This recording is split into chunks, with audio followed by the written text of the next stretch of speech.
And now, the show that bridges the gap between faith and business. Welcome to Bottom Line Faith. Hello, everyone. This is Ray Hilbert. I am your host here at Bottom Line Faith. This is the program. If you've been a regular listener, you know our tagline here is eternal business, real life. This is the program where we love to bridge that gap between faith and business and leadership in the marketplace. We get an opportunity. In fact, it is a privilege and a blessing to travel the country. Sometimes, literally, we get on an airplane and travel the country.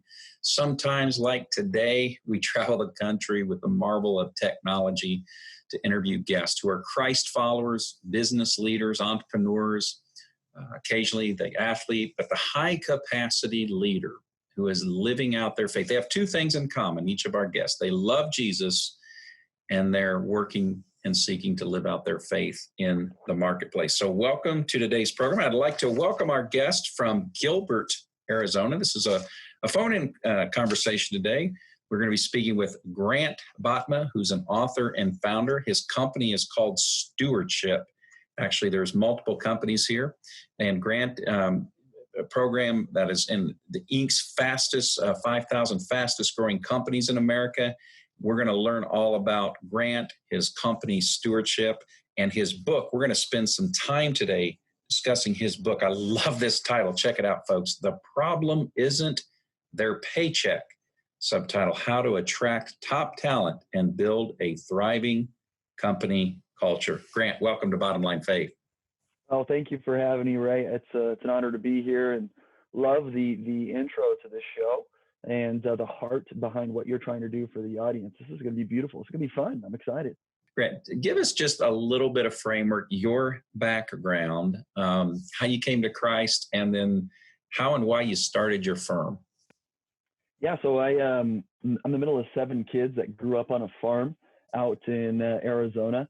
And it was a little town called Buckeye, which is way out west, as you would get closer on the I-10 driving towards California. And growing up the middle of 7 kids, we went to church every Sunday and Wednesday like a good Christian Reformed family does. And I came to know of the Lord through my family, my parents who loved me and who loved the Lord and taught me about his ways and his teaching. I was fortunate enough to go to a very small Christian grade school as well. That said, there was some life happened, as you would say. Both my parents, they struggled with alcoholism. My parents got divorced when I was in junior high, and life got really weird. I went from growing up and working on the farm, ended up basically at a point in junior high where it's living with a single mom, my mother, while my father was incarcerated, and trying to figure things out. And if it wasn't for the amazing, wonderful people who came around us, loved us, supported us, whether it be through the church or through the Christian school that we were going to, I probably wouldn't be where I am today. But I'm grateful for many of those older men who poured into my life and pursued me and loved me. But it was them that showed me physically what Christ's love looked like. So it took some of the things that I was learning from school and saw what it was in action.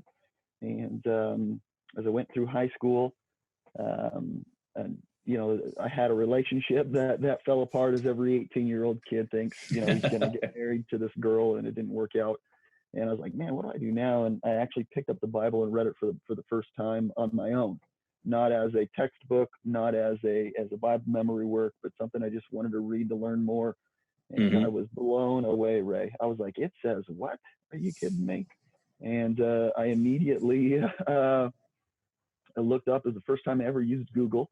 But after reading, I went right to my computer because I was living in an apartment on my own at the time, and Googled Bible colleges. I didn't know if that was a thing, but I wanted to know if there was a college where I could learn more about the Bible. And sure enough, there was one just down the road from my apartment. So I left my computer running, probably left the door to my apartment wide open, and just walked down there and showed up on campus and said, hey, I want to learn more about the Bible. You guys do that here? Sure do. Great. Wow. Sign me up. They were like, well, school starts in a week. And I'm like, well, I'm ready. Let's go. And, just made it all happen and ended up going to a small Bible college where I was able to learn even more about God's word, build a relationship with him. So And so how did that? It sounds like God allowed you to come through some challenges, right, as a kid, family issues and such, and then come into a relationship with Him. How did that background and that experience end up kind of playing a role in you starting your firm, Stewardship? Yeah, so I was able to see finances impact my family on a number of different levels. My father, I don't know all the details, but he lost his dairy, he lost his farm, probably for a number of different reasons, but one of them was financial. And I know that he wasn't always the best with finances. There are definitely some economic things that happened. The dairy business and the price for milk went way down, and that impacted things. But also my mom, I mean, there were times where, I'm literally counting how many microwavable burritos we have left in the freezer to make sure that we don't eat up all the food before my mom gets paid again.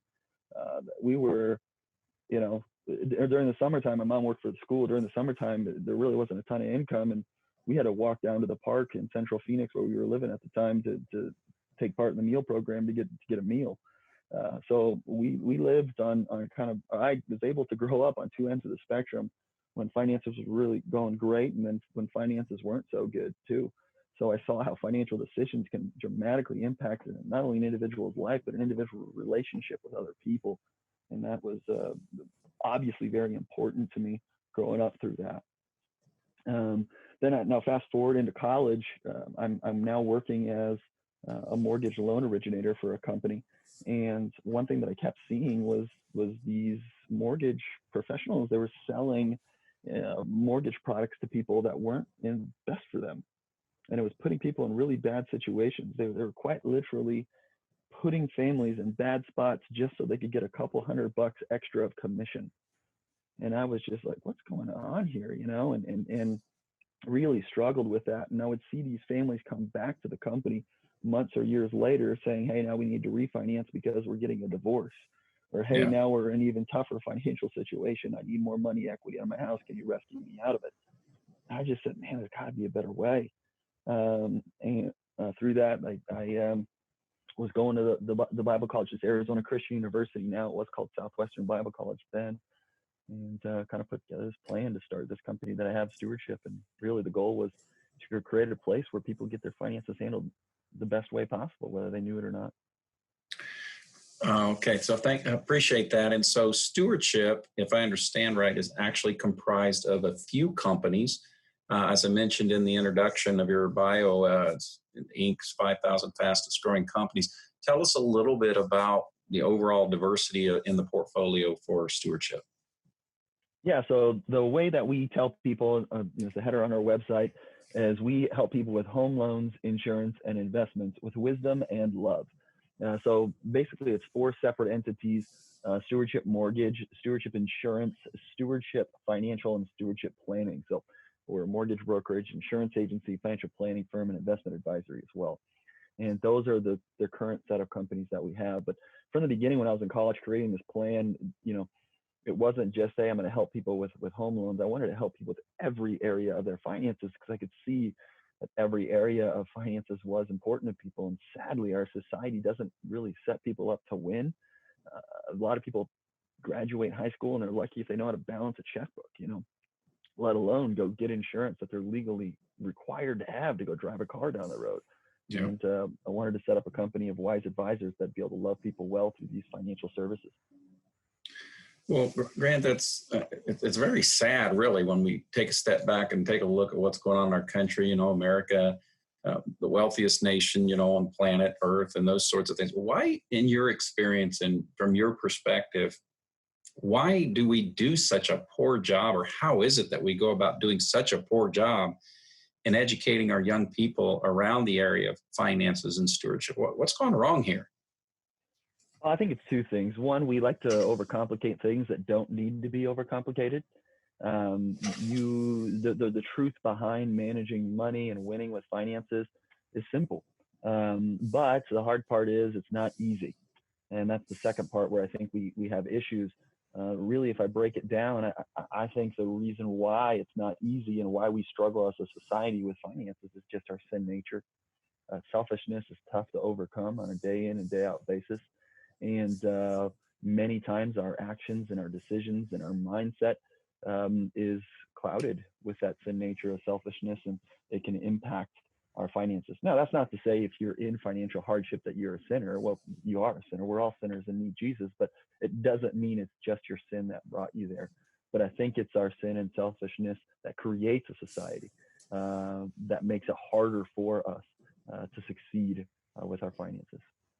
Yeah, and we see so much the impact of this with young people today. And we could point to all sorts of reasons why, but the amount of student debts, which is frankly unsustainable. We just got to change some things here. Having kids coming out, entering life without an understanding of finances, up over their heads in debt, and so forth. And so I want to get into in a moment about some of the principles and concepts in your book, but what advice would you have for the young person listening to this conversation who's maybe early in their career, early in establishing kind of their way of life? What advice or insight would you have for them at this point? Have a plan and seek wise counsel to get that plan. It's exactly what Proverbs talk to us about. And one way that you can seek wise advice on is just follow me on Instagram. Almost every day, Ray, I am putting out an Instagram story where I talk to people about finances, or I'm talking about company culture. As a matter of fact, 2 weeks ago, I did an entire week on a series for people in college on how to set up their finances so that they'll be okay whenever they leave college. And so if you follow me on Instagram, it's at Grant Botma. You're going to see some free financial education on a daily basis.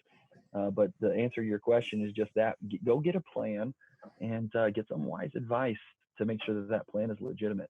Too often we're just kind of drifting to a destination with our finances rather than designing a destination that we want to arrive at. Yeah, absolutely. Absolutely. So folks, that was at Grant Botma, Botm as in Mary A, and follow him, learn some of these lessons and principles. And thank you for sharing that. So Grant, can we transition a little bit? I want to talk about maybe some of the things that in your career that you have seen that work in terms of living out your faith. What would be a biblical principle or two that you have been able to leverage, to use, to master, whatever the case may be? Give us a biblical principle or two that really drive how you go about doing your work. Yeah, I'd say it's starting with the understanding that work is worship. We were created to work. Too often, I think people believe that we only have to work because of the fall of man, right? Yeah. But that's not true. If you look through Genesis, we were actually created to work first, and we're created to worship the Lord. So work is an opportunity, a wonderful opportunity to worship God. So if I'm going to be intentional with worshiping the Lord in my work, then I need to be very intentional with my actions throughout the day while I'm working. And it really sets the precedent, Ray, to make sure that not only my mind and my head and my heart are in the right spot, but my actions are aligned with those. And that's been a big it that I do my best to live by on a daily basis. The cool part is it not only makes your work great, but it grows your relationship with the Lord. It becomes an opportunity to communicate with Him, to share with Him, and to thank Him. It creates a grateful heart and an opportunity to show my gratitude with my efforts on a daily basis. I love that. And well, none of us, of course, are perfect. None of us have formed the perfect company, the perfect culture. You're really quite intentional about trying to create an environment in your own company where the framework for the culture is built on biblical principles and so forth. Just share with our audience maybe some of the practices, the best practices, or some of the methodologies that you leverage in attempting to build a Christ-honoring culture in your company. Yeah, so one of the things that I talk about in my book, I believe that the most important thing a company culture has to have is a purpose, and I call it a unified purpose. This is not just a statement, but a thing that everybody's able to act on a daily basis that unifies them. It's something that must require sacrifice. It must require selflessness, and it brings a team together. It makes your work important. It makes your work matter, that the work that the team is doing actually makes a positive impact on people's lives.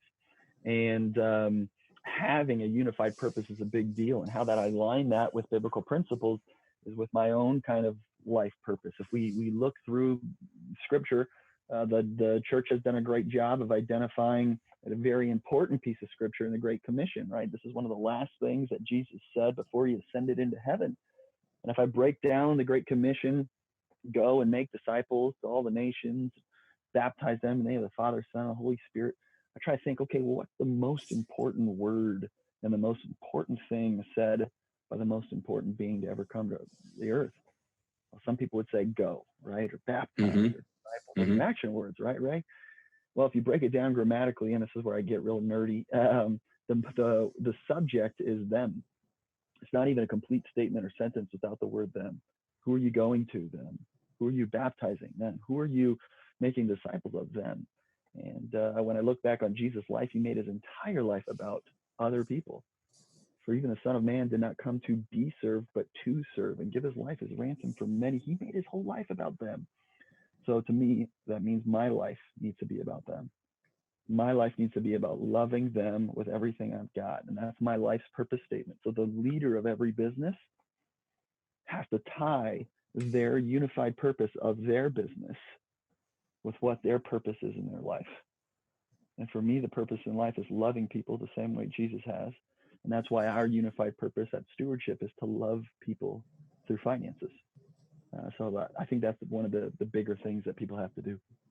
Yeah, absolutely. And so I think that's a great segue into, I'd love to spend a few minutes talking about the book that you've authored.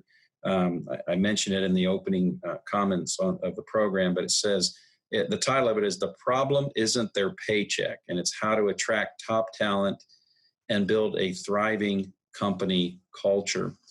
First of all, fascinating title. What led you, of all topics that you could have written about, what led you to this? Kind of how did this book come about? Oh, man, it's an accident, to be honest. I didn't intend for it to be this way, but as Stewardship grew and we started winning awards and getting noticed, I was being asked to speak at events. And when I would speak at events, people would ask me, hey, you know, what is it? Why is it that you guys are doing and winning the way that you do? And oftentimes it just comes down to our team. Our team is awesome. And so I was asked to speak about company culture at all kinds of different events. Well, then my personal assistant one day says, hey, Grant, you're speaking at events too much. Can't get anything done over here. So you're going to need to change your calendar. I'm like, okay, I can do that, but I don't want to stop helping and encouraging others. I want to keep making an impact in this way. And she introduced me to this thing called online courses. So I created an online course where people could learn about their to create an awesome company culture. And somebody went through the course that was working for a publisher and reached out to me and said, hey, you should make a book. And I'm like, yeah, no, thanks. And they said, no, you don't understand. Within this course, you've got about 12 books. You need to make a book. And I listened and had conversations, and the next thing I know, a book is being published. So it was a very, very fun process. If anybody out there is thinking about publishing a book, I could tell you right now, it was very, very different than what I thought it was going to be. It was one of the more enjoyable things I've ever done in my life. It was an absolute blast. But that's kind of the story of how it came to be. Oh, that's really good. And when was it? When did that happen, Grant? So the book launched at the end of 2019, last year. And it took about 6 months for me to go through the process, to take some of the content I had in the course and write it and put it in the book. And the publisher was a great team of people.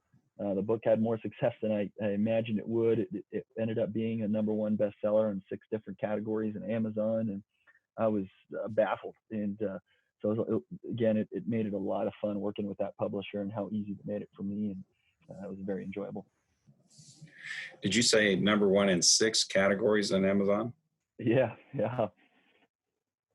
That's pretty cool, huh? Didn't expect that, right? No, I did not expect that at all. I thought, yeah, a couple of my friends and family might buy this thing, and maybe some of these people where I speak at these events would buy it, but I had no idea it would do what it did. It was crazy. Oh, I love it. Well, there's such a, I've heard, this phrase, the war for talent, the war on talent. I've heard all these things. We're, there's a huge, huge job shortage or job openings today, right? We've got low unemployment and those things, but it's not just that. It's companies finding the right people, the right talent, the right fit. And it really isn't all about offering the most compensation, right? And that's one of the points that you're making in the book. It's really, while we've been made to believe that money really is this huge motivator, you found some other things to be true. Would you tell us a little bit about that?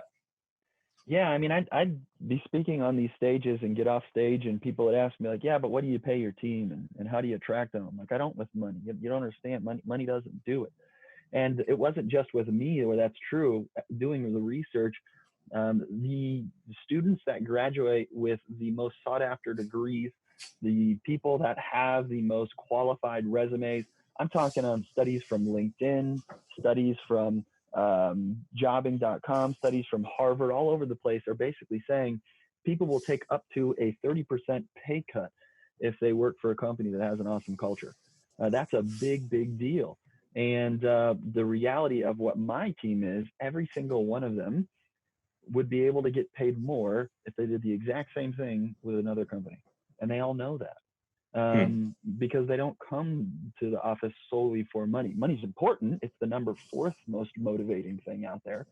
But what I reveal in the book is that there's 3 other things you have to focus on in your culture.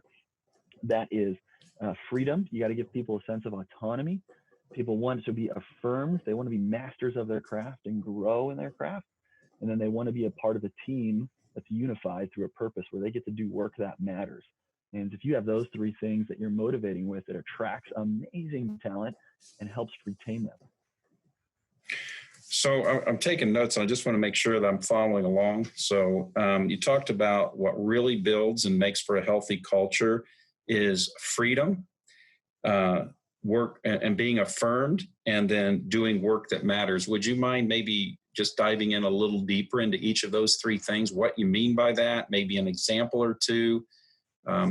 Give some takeaways for our audience to apply. Yeah, happy to.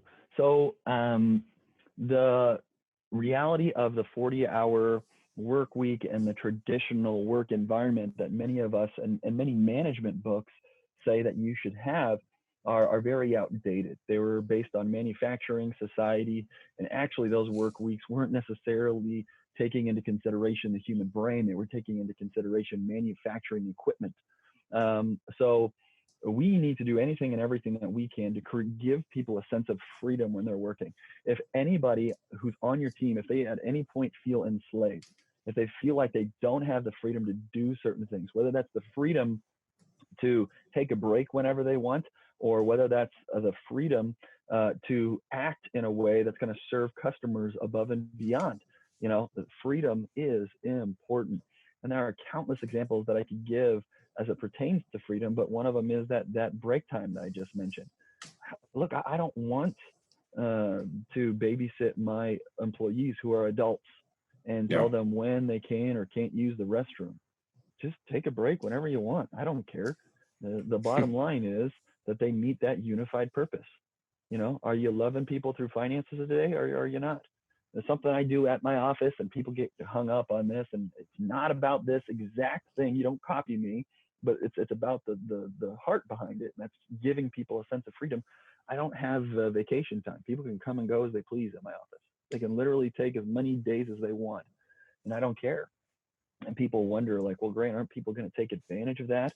Well, if they do take advantage of that, they're not the right people for the team. So I made a mistake by hiring them. So that's a me problem anyways.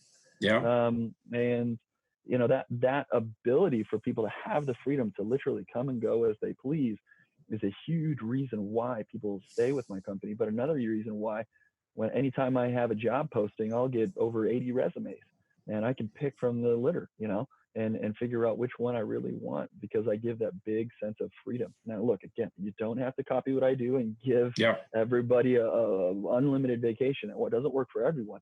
What I'm saying is evaluate your team, evaluate your company culture, and say, what micro and macro interactions are your team having that limit their freedom? And what can you do to give them back any sort of sense of autonomy? Because it's extremely motivating. And if people feel like they have that autonomy, that'll be a big deal.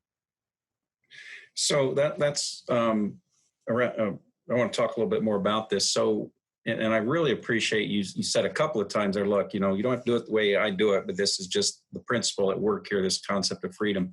So how does this apply? You mentioned, a lot of our framework and the way we do things were because of a manufacturing background in society. So if I'm a business owner, CEO, listen to this conversation, and I'm in automotive repair, I'm in manufacturing, I'm in maybe where a lot of our workforce is in the blue collar environment. Do these principles play there, or are we talking just primarily in a professional environment where maybe salaried workers? What's your thoughts or experience around that?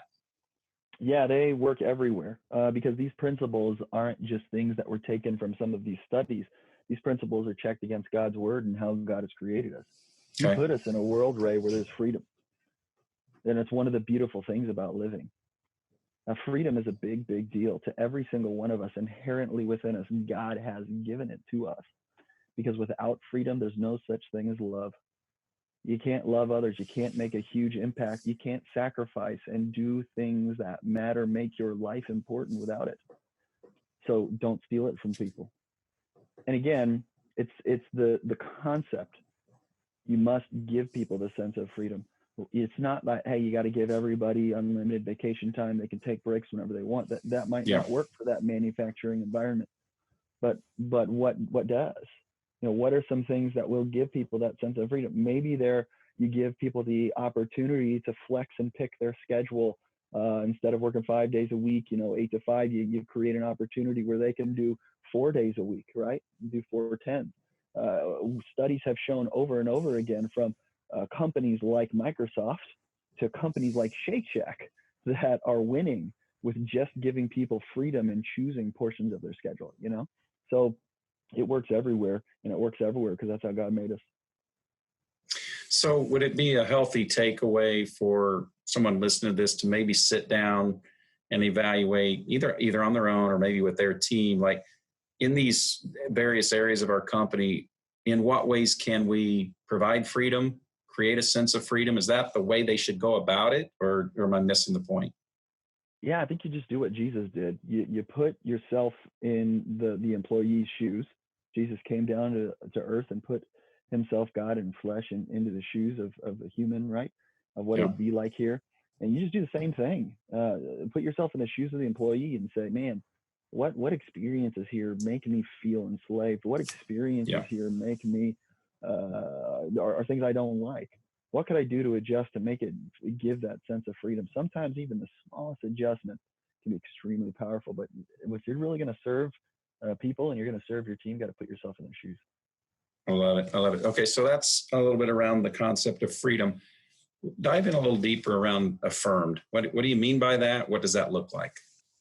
The number one thing clicked on the internet is the Amazon reviews section. It doesn't matter if you're buying a mortgage or getting financial advice or buying a toothbrush. Everybody wants to know if what they're doing is the right thing. Again, it's how we're wired. God has created us for community.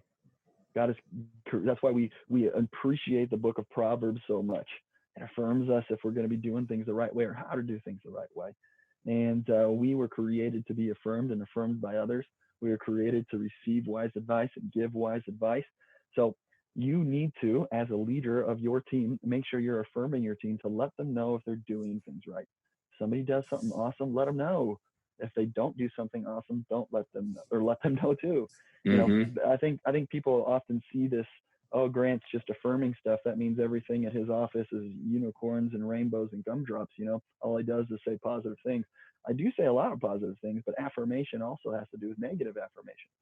Why wait for a 90-day quarterly performance review to tell one of my employees if they're doing something wrong when I can tell them right on the spot, right when I notice it, guess what? Not only does that help me, but it helps the employee too, because they want to win.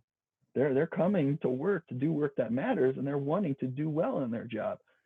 We want to be masters of a craft. It's why people randomly pick up, a hobby like playing the guitar and try to be really good at it.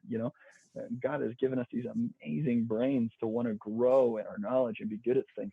Right? People will work at a coal mine for years and years and years. They'll have a terrible boss.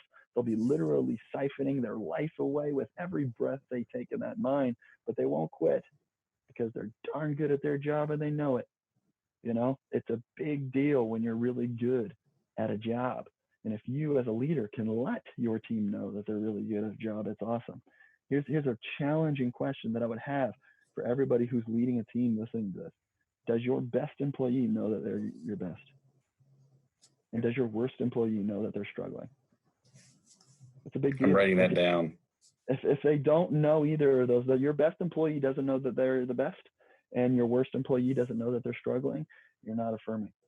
And we need to have a culture where affirmation is something that happens every day, as many moments as possible, because there's countless ways of doing it, from high fives and hugs to words of affirmation, but also to live scoreboards that show stats and data and information.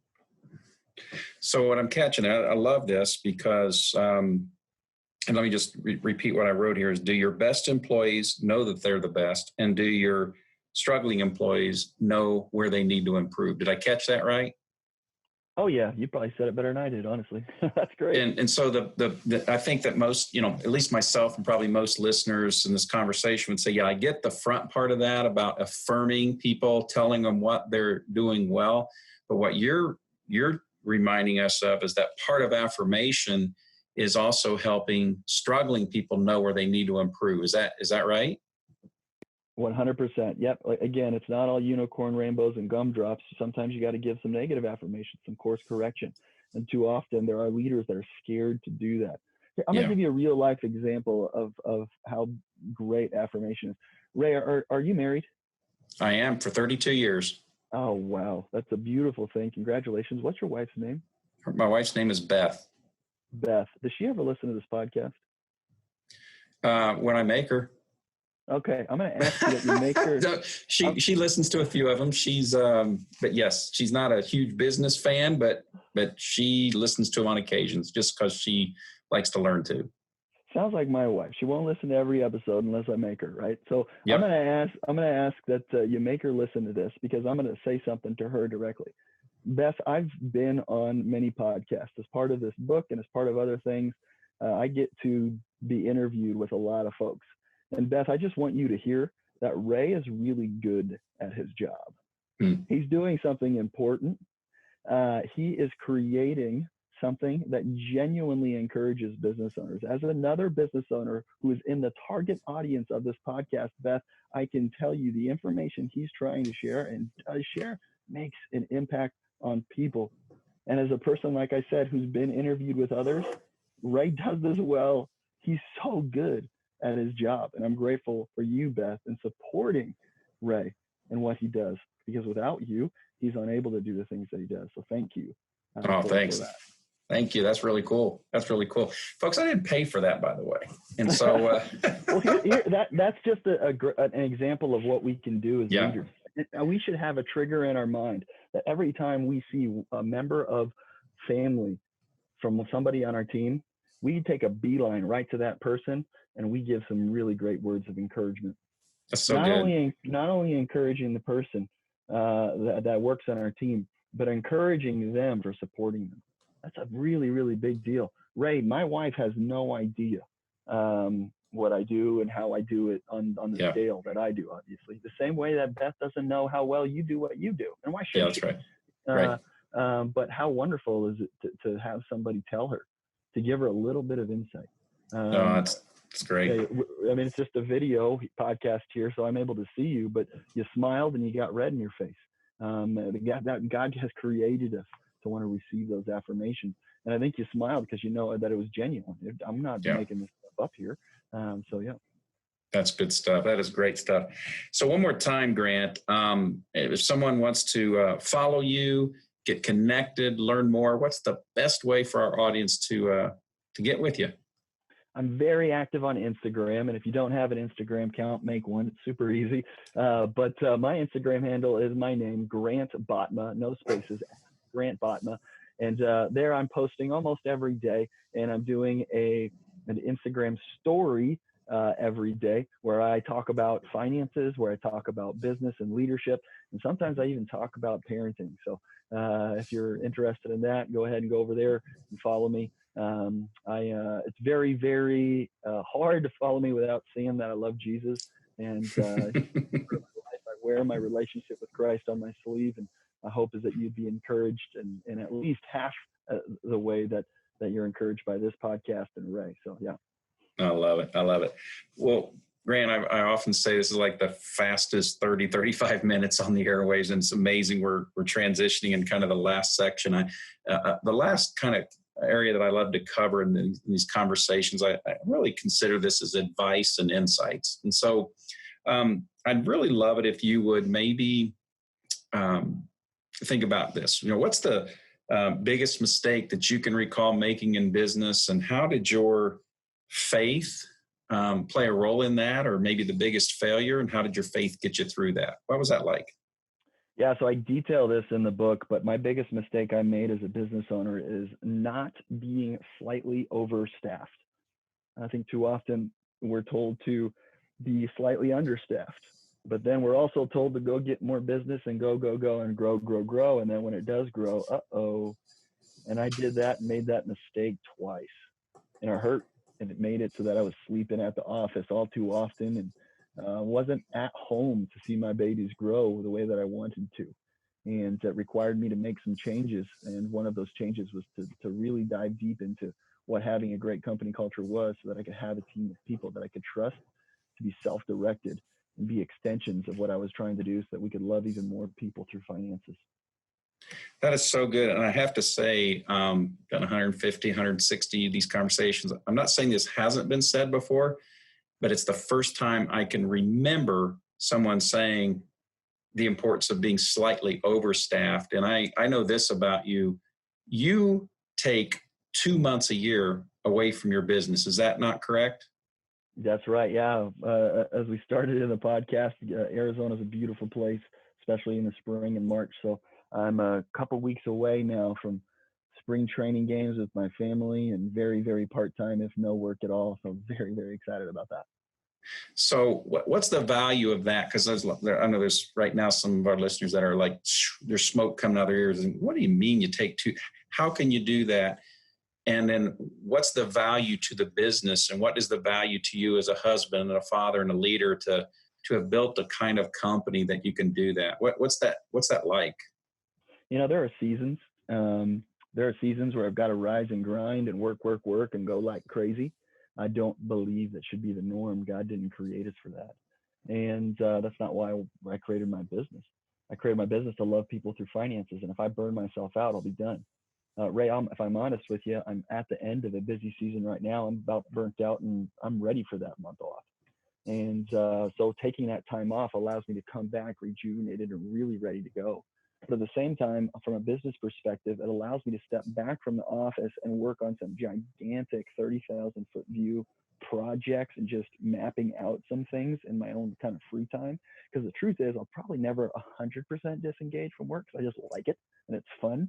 But I'm going to be intentional with it.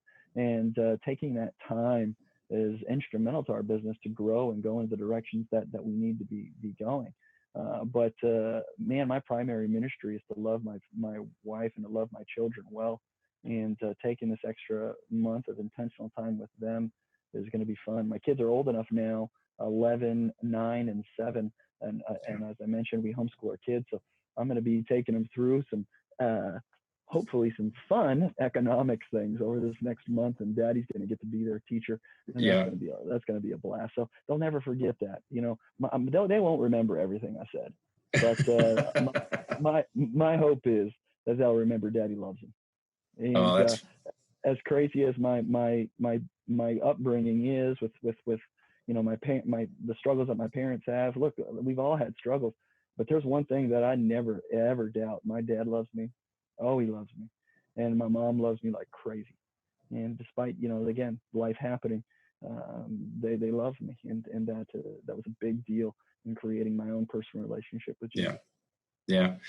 Thank you for sharing that. That's so powerful. And so, do you have time for maybe just two more questions? Is that okay? Yes, sir. Yes, sir. So that last part that you were just sharing, I think, is a great segue.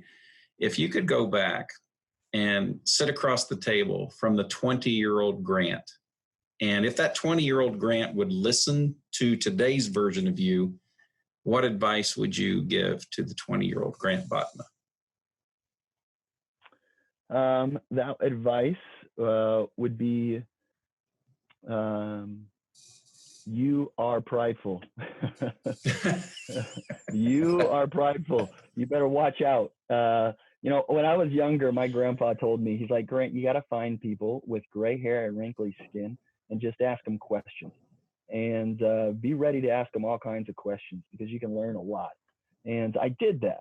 And I did that really, really well, especially when I got into college. But as a 20-year-old, I think there were some opportunities that I didn't take advantage of when I was 18, 19, 20, of growing in knowledge because of some wise people that were around me, because it wasn't intentional with some of those questions. It wasn't intentional in seeking out those people that, as my grandfather said, had gray hair and wrinkly skin. So that was something that I'd say to the 20-year-old self. Hopefully it'd grow in my knowledge.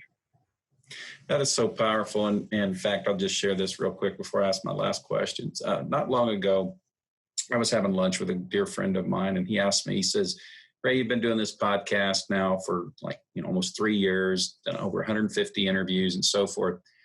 What has been the value of you doing this podcast? What have you learned from it? And, I thought for a moment, Grant, and it wasn't necessarily specific principles that I had learned from a guest or two. I mean, all those things build up and you look for themes.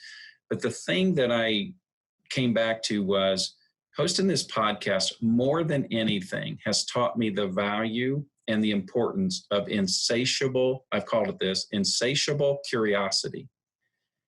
Having grown up in business, classical, business school training, been in sales and business development, I have been trained and I know how to ask questions to get a desired outcome, to take a prospect or a customer down a journey to get them to a point of making a decision. I know how to do that. You're good at it. You're good at it. Well, thank you. But what the podcast has taught me is the value and power in asking questions for the sake of listening and seeing where the conversation may go, not trying to direct the conversation. And so as I listen to your answer about the power and the importance of just sitting down with people and asking intentional questions, it's a gold mine. It's where the greatest learning occurs. And so just hearing you respond in the way you did just reminded me of what I have learned more than anything else hosting this program. I know you host a podcast. Do you find that to be the case for you as well? Oh, 100%. Ray, I grew up on a farm, middle of 7 kids. I kicked cow patties for fun. I'm not super smart. Okay. There isn't a whole lot about me that's crazy intelligent. I didn't go to Harvard. I didn't go to an Ivy League school. I graduated high schools, with decent grades, but I'm not crazy intelligent. Most of the wisdom that I've received has been from God's word or God through other people. And that's the bottom line. And if it hasn't been for my grandpa, who didn't tell me and urge me, that, hey, ask people questions, be ready. And I had some formal mentorships, which were great. But I think that in our society right now, formal mentorships are really hard to execute consistently. So maybe we don't have to have them. Maybe we can just have these very intentional questions listed out, memorized, written down, so that if you find yourself in a car with somebody that you can ask a question, say, hey, what was the hardest thing you ever did as a parent? Hey, what was the biggest win you had in business and why? How did you start this thing, or how did you fail in this thing, or whatever that is? And just listen. Because and this is another thing that I say in my book, a lot of leaders are visionaries, but the good leaders, they're listenaries. They can listen, and they can listen well. I love that. The best leaders are listenaries. Yeah. Again, that's my farm education coming out. That's not proper grammar, but hey, I'll go with it. That's the best there is. Well, Grant, the last question, our regular listeners know that this is always the last question we ask here at Bottom Line Faith. And I really base this out of Proverbs chapter 4, verse 23, where Solomon writes these words. He says, above all else, guard your heart, for from it flows all of life. So, Grant, what I'd like you to do is just as we end our conversation today, I want you to pass along the one piece of advice that you want to leave with our listeners. So just kind of fill in the blank for us. Above all else. Wow. Man, I think I'm going to have to go with a little context here. That chapter of Proverbs is one of the most, I think, emotionally charged chapters in the entire Bible. He is pleading and urging with us, giving us, saying, hey, listen to me, listen to me, listen to these words, listen to these words, listen to these words, take these instructions. And I think the context behind guard your heart is this: watch out for your feelings. So above all else, watch out for your feelings. Look, I'm a sinner that needs Jesus. And there are many times I show up to work and don't feel like making it worship. There are many times I don't feel like sacrificing and putting somebody else's needs ahead of my own to make sure that they get loved through finances. There are many times I don't feel like posting on social media on that day, but I know I need to do it because it can be encouraging and helpful to other people. Look, I'll be honest, I'm a little under the weather in today's podcast, and I didn't necessarily feel like it, but I didn't listen to my feelings. Above all else, I just acted on it, and now I am so glad I had an opportunity to have a conversation with you, Greg. Had an opportunity to be used by the Lord to encourage your listeners, and I'm grateful for this time. So above all else, I'd say don't listen to your feelings. Amen. Maybe it might be a good diet tip too, right? Oh, yes. At least for me. Oh, yeah. Well, Grant, I just want to tell you, first of all, thank you for not submitting to your feelings, but really holding true to what you believe God was calling you to do. This has been an incredibly, incredibly valuable conversation. I know many are going to be encouraged. Many are going to be blessed. I want to encourage our listeners, check out Grant at his Instagram, which is at Grant Botma. As he said, he's got regular postings coming out, helping us to be stewards of all that God has entrusted us, our time, talent, and treasure. Grant, thank you. Thank you. And folks, check out his book on Amazon, different places. The Problem Isn't Their Paycheck: How to Attract Top Talent and Build a Thriving Company Culture. Hey, Grant, thanks so much for being our guest today. Ray, genuinely, it was an absolute pleasure. Meant those words that I said to Beth. Hopefully she's encouraged by them. I've been on a lot of podcasts. This was not only fun, but it was impactful. I can tell that you're doing a great job in meeting your mission of trying to encourage people that are in this space. I feel encouraged. Thanks for having me on. Thank you, man. That's very kind of you. Well, folks, wow, what a powerful conversation with our friend from Gilbert, Arizona, Grant Botma, founder and CEO of Stewardship. And, it's really the conversation that we had with Grant today is what we're all about here at Bottom Line Faith. Grant brought to us biblical principles, truths, and not only the principles and the truths, but practicality of how those things are lived out on a daily basis in his life and in his company. As I said in the opening comments, our tagline here at Bottom Line Faith is eternal business, real life. We are bringing those biblical principles, but how do we live them out on a daily basis in the marketplace? What a great illustration Grant is, and we're so grateful that the Lord brought him to the program today. Listen, we get asked here a lot, thousands of listeners to the program. We get asked a lot, hey, how can we help? How can we come alongside the ministry and the program at Bottom Line Faith? First and foremost, just continue to pray that God would use this program to equip and encourage godly leaders just like you. Pray that God would continue to bring us incredible guests like Grant on today's program. And then you can share it out on your social media across, whether you're on Instagram or whether you're on Twitter or LinkedIn or Facebook, whatever, but help us get the word out. We are seeing, even on an international basis, we're getting inquiries on a regular basis and people appreciating how much the program has meant to them. So that's how you can help us at Bottom Line Faith. So until next time, I am your host, Ray Hilbert, encouraging you to live out your faith every day. at work. God bless. Bottom Line Faith is brought to you by Truth at Work. If you'd like to hear about new episodes or listen to past episodes, visit us online at bottomlinefaith.org. You can also subscribe to the show through Google Play and iTunes.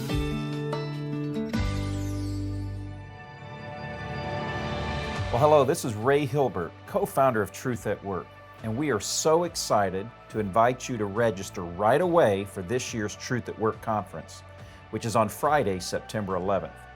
Obviously, 2020 has presented us with perhaps the biggest challenges of our lifetime, both personally and professionally. The global pandemic has forced us all to reevaluate nearly everything in our lives, to take a step back, to inventory our priorities, and how to best maximize our time and resources. Well, I believe it would be safe to say that almost none of us have had to lead in times like we find ourselves in now, and we're all learning how to make the needed changes to pivot in today's business climate. Over the past 9 years, the Truth at Work Conference has become one of the leading events for Christians in business, and this year we're offering it all in a virtual, online platform, and you simply don't want to miss it. Now, we have put together a truly remarkable lineup of thought leaders and subject matter experts.